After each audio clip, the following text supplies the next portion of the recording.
উইম্বলডনের ডাবলসের দ্বিতীয় রাউন্ডে ওঠার দিনই আরেকটি সুখবর সানিয়ার জন্য। অলিম্পিকে খেলার ওয়াইল্ড কার্ড এন্ট্রি পেয়ে গেলেন সানিয়া মির্জা। ফলে অলিম্পিকে মিক্সড ডাবলসের ক্ষেত্রে সানিয়ার আর কোনো বাধা রইল না। এখন লিয়েন্ডারের সঙ্গে সানিয়া খেলবেন কিনা তা অবশ্য ঝুলে রয়েছে লিয়েন্ডারের সম্মতির ওপর, এবং অবশ্যই সানিয়া বেঁকে বসেন কিনা তার উপর। নিয়ম অনুযায়ী মিক্সড ডাবলসে খেলতে গেলে যে কোনো খেলোয়াড়কে সিঙ্গলস বা ডাবলসে খেলতেই হয়। সানিয়ার খেলা আটকে ছিল কার্ডের ওপরে। মঙ্গলবার রুশমি চক্রবর্তীর সঙ্গে ডাবলসে খেলার কার্ড পেয়ে যান সানিয়া। মিক্সড ডাবলসের দল হিসাবে সানিয়া মির্জা ও লিয়েন্ডার পেসের নাম এআইটি আগেই পাঠিয়েছিল, যদিও এখন অপেক্ষা লিয়েন্ডারের সম্মতির।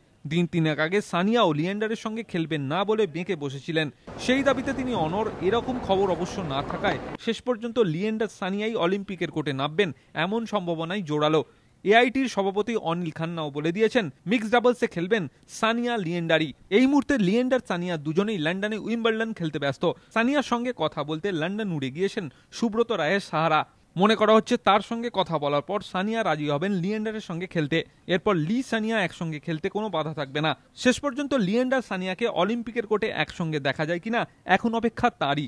পাশাপাশি এদিন সোমদেব দেববর্মনও অলিম্পিকের ওয়াইল্ড কার্ড পেয়েছেন। অলিম্পিকে পুরুষদের সিঙ্গলস খেলবেন তিনি। কুন্তল চক্রবর্তী, এবিপি আনন্দ।